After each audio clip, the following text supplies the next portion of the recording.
Welcome to BLXCKHIPPY Radio. Thank you. It's so good to finally have you here. I feel like we met many years back. Yeah. We were still discussing the work we're doing with Emily.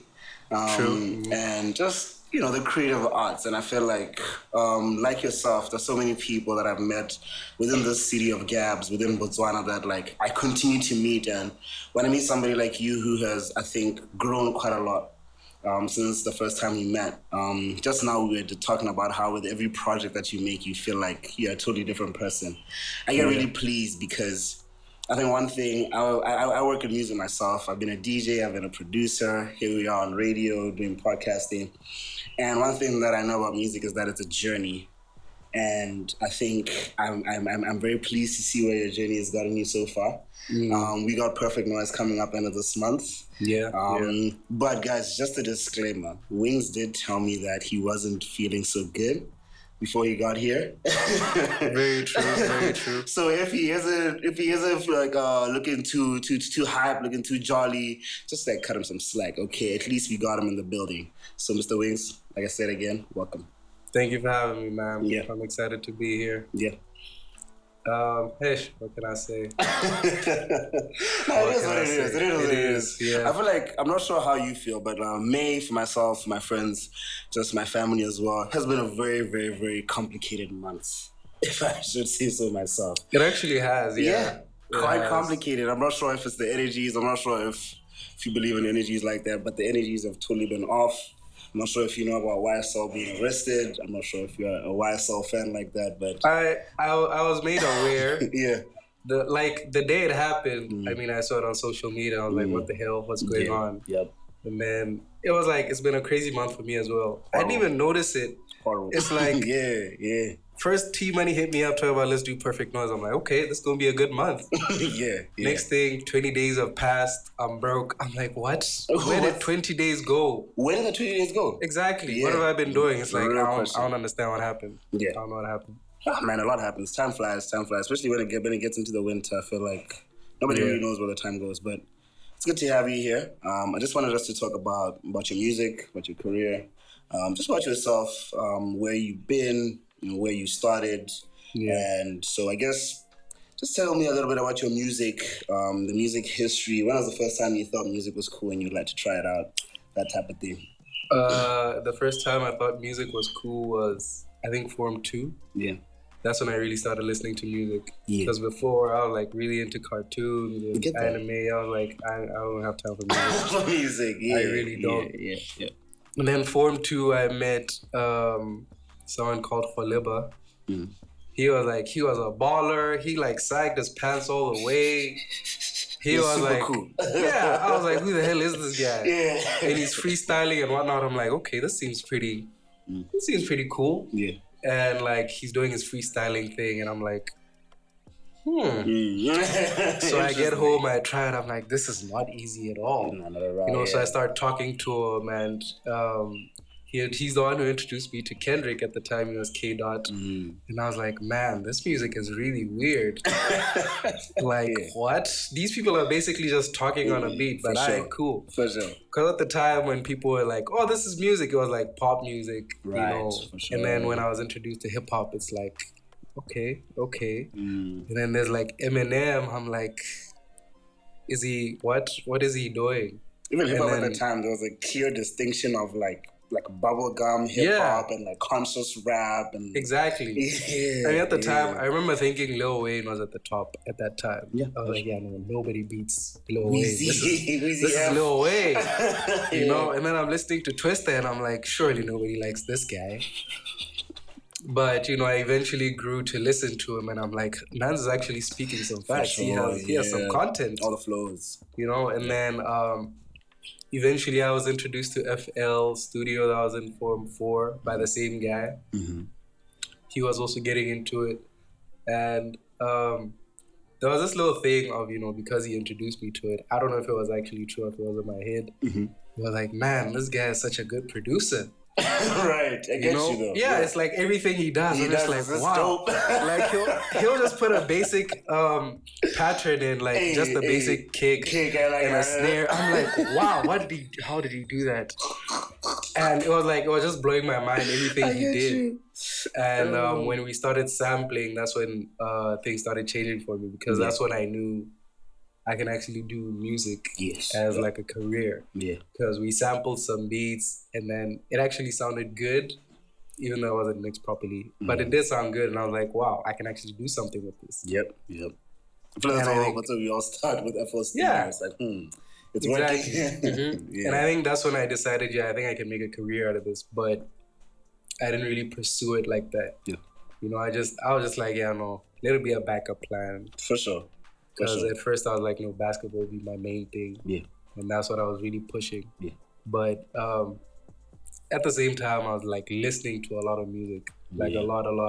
From the 40s, 50s, I was listening to everything except house and, house subgenres. Yes. Although the other houses like dance, like subgenres. Not that it's trash. I don't think it's trash. It's just it's not for me. The sound you were looking for. Yeah. It's not for me. I don't really listen to it.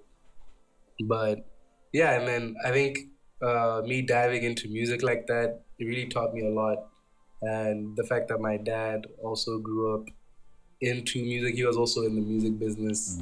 You know, he had an interesting story, which I recently learned. Yeah.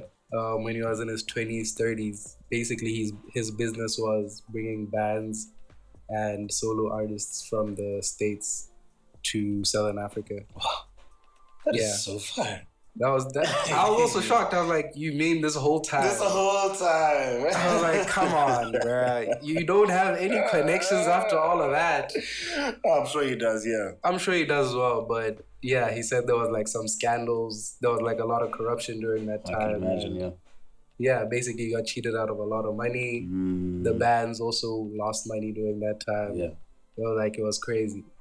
But he had like so many vinyls, so many cassettes.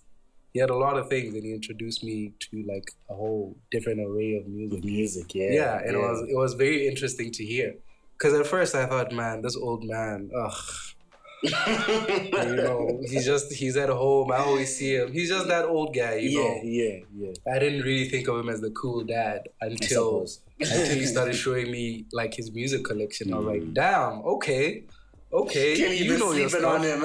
Yeah, and at some point, I don't remember when it was. I think it was 2 years ago. He comes to me and he's like, do you know this musician? I'm like, oh God, Dad. Here we go. Don't start telling me about Elton John. He's like, do you know this young guy called Kendrick Lamar? I was like, oh, okay. I'm like, yes, I do. He's like, no, he's really good. I'm like, okay. At least you still know your stuff. At least we got some music action going on. Exactly. So I can say, I'm pretty lucky to have a dad like that who's like really into music. Yeah. And then I also had friends who were like really into music, like properly. So that really helped me along the way, because like I learned how to produce from them. Yeah. I learned how to mix from them, how to engineer everything. So I didn't really have to pay people to be up in the studio or nothing. Yep. Except, the one time when we were coming up and we got cheated. But you live and you learn. You know what? Not to interrupt you, man. I've heard a lot of stories of like artists that like just like got swindled out of money when they were first starting. Yeah. I'm really sorry, guys, man. Man, middle finger to all the guys that swindled you guys out of money. I'm with that, but I'm also of the belief that if it didn't happen, I wouldn't know about it. Exactly. So I'm grateful it happened, but damn, I was young, I was naive, I was too excited to be in the game. Yeah. All I was thinking at that time is, man, I'm about to blow. I didn't really know nothing at the time, so I feel like at the end of the day, it's a learning curve. It is 100%, and it's also the result of like the lack of structure within our community. I think when you want to do something proper, when you take something seriously, you want something that is structured and put together. Yeah. So I can't blame you, like the other people that have, for example, trusted somebody with their art and wanted them to take it to the next level, and then they just they swindle them. They literally just swindle them. But I think like having artists like you around, having people that take our industry very seriously, I think we'll definitely get there. Yeah. We'll get rid of all these other things, but maybe not get rid of it, but we'll have more of genuine people that can actually help artists like ourselves, artists like other upcoming artists as well, to like take them to the next level without disrupting their career. Because as much as the disruption is a lesson, man, sometimes it would just be dope if the stuff just works. Yeah, you know, I agree. Yeah, like if you put your basket in like if you put your eggs in like this one basket and it actually just pans out. Yeah. You know, it doesn't always have to be a lesson. And I feel like tough times don't always have to be there for you to like, you know, get to that next level. But I feel like, you know, that's just life. Yeah. So I get that. I was looking at your discography for the past few days, actually. I've been looking at it. Yeah. And one thing that I can tell is you've been working on a lot of music.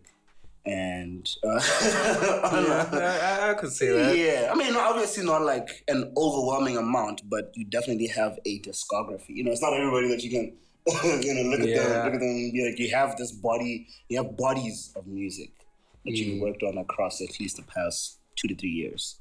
True. Yeah. And were you about to say something? I was. Yeah. It's like, man, if only people knew. I had like, I don't know, 8, 9 albums. Jeez. Just stacked away. It's like since 2013. Yeah. I was making albums pretty much. I just didn't release them because I don't know. I never thought they were good enough to go out there. And at times, I always depended on other people for them to go out. So I just kept them in the closet. It's only just very recently that like, as an individual, you can like kind of structure your music and say, I'm gonna make this music, I'm gonna engineer it, release it, put it on these platforms and stuff like that. It's a very recent thing, to be honest. As much as we're all kind of getting onto it, it's not a thing that's been there. Yeah, it's a very new thing. So I kind of get why nowadays as artists, like, you know, once you have music that you like, that you feel like is good enough, you put it out. You know, some people still have that thing of, you know, I'm trying to hold on to this. You know, it needs this, and that's fine. If you have a plan, you have a plan. But at least nowadays, there's a lot more access in terms of putting music out. So would you say that nowadays you put a lot more music out because of that? Oh, 100% not. Yeah. There's still a lot of stuff that you're still... There's still a lot of stuff I'm holding on to. I'm still like a perfectionist. I'm like... see that 1 second in the beginning, it wasn't good enough. I need to redo the whole thing. No way.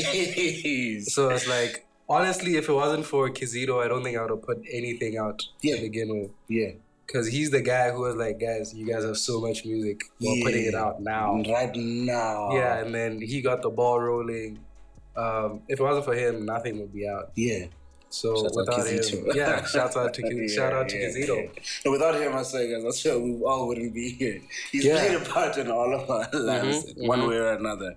So he's a very special guy. He's done a lot for me. Yeah. But I think that's the most important one. Putting out my music is mostly because of him. Because like he'd put pressure on me. He's like, bro, it sounds good. What are you doing? I'm like, no. He's like, no. This sounds finished. You gotta put this out. Yeah, like it's done. And then I'd be like, okay, no, I guess let me just for sure. And then do the next thing. But I feel like the next thing, cause like I have something for what comes after Legend in the Making. Yeah. Cause I want it to be like a triple release kind of thing. We started as The Making, then Legend in the Making, and then a final thing called Legend. There's like that whole project, which I've been working on for quite some time. Yeah. Which honestly I should put out, but I'm still working on it. I don't know why. So you've had the songs, you've just been going back and forth. That's the thing. It's like I'll listen to a song and be like, this is amazing. And I'll be like, yeah, no, but it needs this. And then I add it. I'm like, okay, let me add this. And then next thing it becomes this whole song. And I'm like, let me remove this. No, let me add this. Yeah. No, let me add someone. It's like, it never finishes. Yeah. It just, for me, the problem is I always feel like, no, you know, I'm competing with Kanye West. Not really competing with Kanye West, but when I make a song, I feel like I'm on top of the world, basically. Not saying that I am. Yeah. But I feel like I want to be up there. I want to be among the best. So when I release something, I want people to feel like it. Exactly. So I don't really want to put anything out until if it's not like that level. Like you have a level of music that you want your music to be at. Exactly. Until it's at that level. Which is exactly why my music isn't coming out. That's the problem. I have to like get over that. I just have to put it out. Have you figured out what you're missing to get it to that level that you want it to be? Well, some of the songs that you haven't put out, you figured out what it could be? I think I have. I think there's just a level, there's a plateau you reach as a producer. Yeah. If you're working alone. So I think I just have to collaborate with more people. I get you. Maybe just leave the country, leave the continent. I don't know. Just go to new spaces, see how people are working. I've seen a lot of producers do that, man. Just take a trip to like, if it's a producer that stays in Europe, for example, they just take a trip to America for like a month or two. Stay there, meet up with producers almost every single day, work with them. Producers from Jersey, they go to Cape Town. They chill there, there for some time. They work there, so I do actually. Exactly. Yeah. Which is actually, I did that with Kizito when we went to Cape Town. Yes, actually, I think he mentioned that trip. Yeah. When we did that, it's like we got there and it was like a whole new sound. That's so crazy. It was crazy to me because like when I get there, they're like, you need to make a beat like this, and I was like, man, this sounds weird. Yeah. I mean, what are you guys doing? Yeah. But like, I was feeling it, but it was like, it's not something I would have done myself. I get you. Because it sounds very underground. It sounds grimy. It sounds, I mean, they were taking UK drill and adding some other stuff to it. I was like, okay, this sounds interesting. Gotta hear some of that sound. Is that some of the sound that you guys have in, what's that upcoming single that you guys have? It's an EP. It's an EP? Yeah. A single. Damn, more music. I was almost certain it was. Yeah, it's an EP. How many songs on the EP? 4 songs. Yeah. It's called Down in Wembley. Yeah. And like all 4 songs are like 4 different sounds. And it was very challenging for me to make. Yeah. Because like, I think all of us were in the room, right? I'm in a room with like 3 different artists, all rappers, and Kizito's the only rapper producer. Right. So all that thinking is, man, I need to write. So I'll produce something and they're like, yeah, this sounds good. Okay, let's rap. Right now, I'm like, wait, I haven't mixed it. They're like, no, forget that. Let's rap. Damn, guys, give me time. Go. Yeah. And then they finish writing and they're like, okay, let's get this. And we record. And they're like, all right, next one. I'm like, next one? Okay. And I produce. They're like, no, not this one, next one. And it's like, to be on the spot like that, it was definitely challenging for me. I can imagine, but it was, man. Yeah, it was so fun. Yeah. But there was like 1 or 2 songs that were like so overwhelming for me. Yeah. Because it's like, all I did was plot the melody and they're like, okay, let's go right now. I'm like, there's no drums. And the guys start rapping, they go off beat. I'm like, yeah, you see, there's no drums. And they're like, okay, no, add drums. Yeah. I add a basic pattern. They're like, okay, let's go. I'm like, oh, Jesus. It was a bit challenging for me, but it was so fun. Refreshing, I can imagine. Yeah. It taught me a lot. It taught me a lot. I think being around an environment like that, we have these sessions that we do called Vibing Out Sessions at Black Hippie Radio. And yeah, I've seen them. Yeah, thanks for watching. And it's forced me, besides that, even with some of my friends, when we hang out, we literally, I have a ton of beats. And some of them actually like music. They're actually cool with just like fooling around with some songs. Yeah. And we started doing this way back, probably about a year or 2 ago, right? Yeah. And since then, it's gone from, hey, this could be a cool song, to literally putting out albums. I think we put out about like 3-4 albums together with like songs here and there. And being in a space like that as a producer turned engineer, it's really forced me. I've been in a space like that. You see what you were just describing a minute ago? Yeah. I've been in a space like that all the time. Where, let's say, for example, somebody actually recording that, like, damn, I sound weird, man. You can make me sound better. Yeah, I don't like that one. I don't really like that one. I'm just like, you want me to make you sound what? Bro, come on. And I've had to learn a lot about what better actually means. Yeah. Like, what is it that somebody hears from this raw recording that they don't like? And what is it that maybe if I could edit, what are they gonna like? And all of that, man, out of all the hundreds of songs that we've made, I feel like it's definitely that process that just like, the second, if you shake me and wake me up at like 3 a.m., but to make a beat and record it, and everything is gonna be done, So it's definitely just that, like, practice. That, like, I remember I once saw this producer. I can't really remember their name, unfortunately. on social media, and they were said, if you're a producer, you need to treat making beats like you are a football player, like an American football player. Yeah. So do drills. Always make beats. Always time yourself. Always make sure that whatever it is that you're doing, there's a goal. When you open, obviously, once you take music that seriously, it takes out the fun in it. But 100%. it takes out all the fun in it. But being a pro, I guess, isn't necessarily supposed to be fun. Yeah. Man, I disagree. What? No way. I mean, let me tell you this. Fine. I think we all have our journeys. But there's that point where like you have to like level up, and it's not always fun. Yeah. But you still have to level up either way, because you want to get in rooms with different people, with people who you want to be at the same like playing or level playing field with, you know what I mean, type of thing. Yeah. So that's how I've seen it, and I feel like it's worked for a lot of people. A lot of people get in rooms with a lot of people, and it really forces them out of their comfort zone. And just from what you were just telling me so far, I think it's just important for a lot of people that have been listening to this podcast to just understand that, like, I think getting to that next level, you always have to reach that point where you get out of your comfort zone, because you need to, like, like all the time. Getting out of the comfort zone, I agree with. But fun, come on, man, down. Yeah. It's always fun for me, bro. All definitely, the time. No, definitely. I think if you like just how you've been doing music for this long, I'm sure you wouldn't have lost it if it wasn't fun. I would have stopped day one. Yeah. Jesus. Quick. So I definitely do understand that. But you mentioned your latest album just a couple of seconds ago, Legend in the Making. Mm-hmm. And I think I just wanted us to just talk about that a bit more. And you mentioned the album before that, or the project before that? It was an EP. An EP, which was called The Making. Yeah. So maybe you could just tell us a bit about this trilogy, what it's about, and where you want it to be, and what kind of story you're trying to tell with it, really. When I started doing it, it was shortly after I released the very first EP, Heartbreak Remedy, and at that time, I had felt like I just released like a very emotional, lo-fi EP. I was like, okay, I've done that. It's time to do something else. Mm-hmm.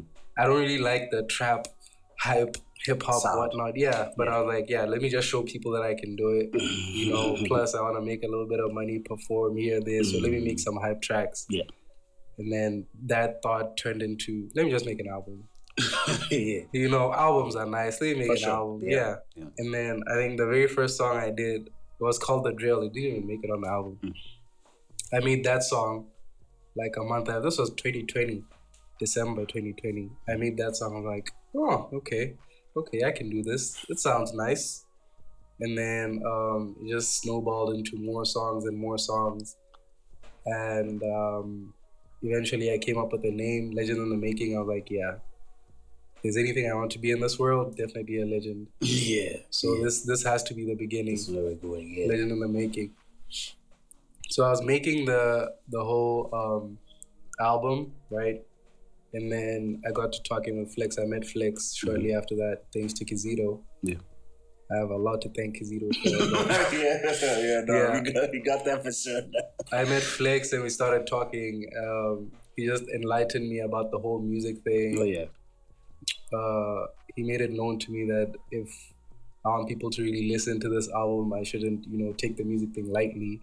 I should at least release like teasers before the album comes out. Yeah. And I did that in the form of like an EP before the album, which was The Making. Right. Yeah. And essentially I was supposed to have videos for each of those songs, but that didn't work out. Mm-hmm. That was a whole lot of drama, but whatever. Mm-hmm. And when I made those 3 songs, I pretty much made them like, I don't know, in a week. Production. Yeah. Pretty much made them in a week. And then getting people to like send their verses, having to write mine, that kind of took a while. Like my own, obviously, was like, they're right there. Right through. Yeah. And I'm done. And you recorded the crib too. Yeah. So it's like quick, done, mix, master, cool. And then the features is just like, okay, now I wait. And there was only 2 features. It was Kizito and someone called Zoo. Yeah. So I was like, but Kizito, I see you almost every day. You're not writing, bro. And he just say, yeah, no, I'm doing some stuff. So one day I cornered him into writing, and he's like, you know what, let me write. And he just kind of wrote out. He didn't even write. He just did it on the spot, and I was like, yeah, cool, we good. Then the other guy took, I think, another 2 weeks or something. Oh, goodness, yeah. And it was a headache, but when it was done, I was happy about it. And then shortly after the making came out, we went to Cape Town, everything was good. And then coming back, that's when DJ Sway hit me up, like, yo, I heard your music, I want to do a radio interview, blah, blah, blah. And I was like, oh, okay. Music is actually not that bad. Yeah. So after feeling all of that, I got like a lot of energy to go back into making the album, make it better. Yeah. I kicked some songs out. Yeah. Kicked some people out. It was not an easy decision. Sometimes you have to. Yeah. Sometimes you That's when I was like, okay, if I'm doing all of this, I need like a proper team. So I brought some people together. Yeah. Just to listen to the whole thing, production-wise, lyrics-wise, mixing-wise, everything. Got some great features on there. Yeah. Really good songs, really great features on there. If it was up to me, I'd have featured everyone in the country. Everyone. Yeah. I was just trying to grab as many people as I could. But, man, it was like song after song of like, I'm enjoying every single thing I'm doing, you know? Yeah.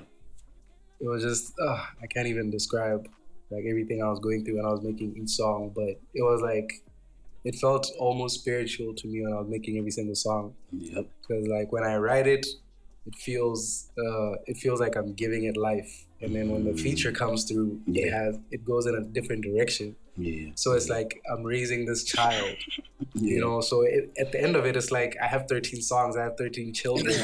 What do I do with all of these kids? You know, it became this whole big thing. So like in the end, when I was just about to release it, I don't know. Then I felt dead. Yeah. I felt dead because it felt like my kids are about to go off to university. What do I do with myself now? You know? So I was like, it started feeling like, I feel like it's going to go downhill from here. I mean, I know I still want to make music, but I was just sad that I'm done making it. Yeah, like you're done with this now. It's like exactly, because I've always been the making music kind of guy. Like that's where I thrive. I make the music. Right. When it comes to putting it out, I'm just like, okay, cool, it's out. But like making the music, that's my thing. That's where I'm like, So when I was done, I was like, oh man, this is sad. That's the curse of being a beat maker for sure. Yeah. You love the beat making process too much. It's too much. It's too much. Like from when you lay the first melody, you put your drums and everything and all your different sounds. Exactly. It's just too much. It's crazy. It's amazing. Yeah. You know? I could definitely relate with that. If you could pick like your favorite song from the Legend in the Making album, what would you say would be? There's two. There's Cause a Scene and Life. Yeah. Those are definitely my two favorite. I think that I recall Cause a Scene. Yeah, that's my favorite. I think I had a lot of fun with Cause a Scene. What track number? 7. Right, there we go. Yeah. Oh yeah, Cause a Scene is... It was very fun. It sounded very fun, yeah.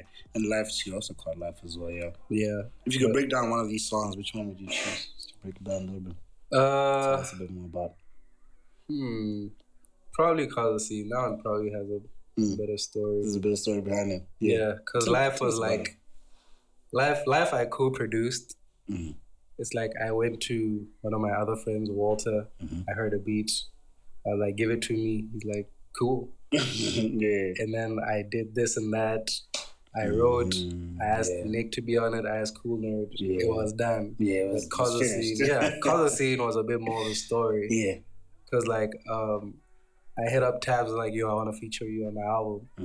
He's like, alright, cool. I'll come through, hear what you got.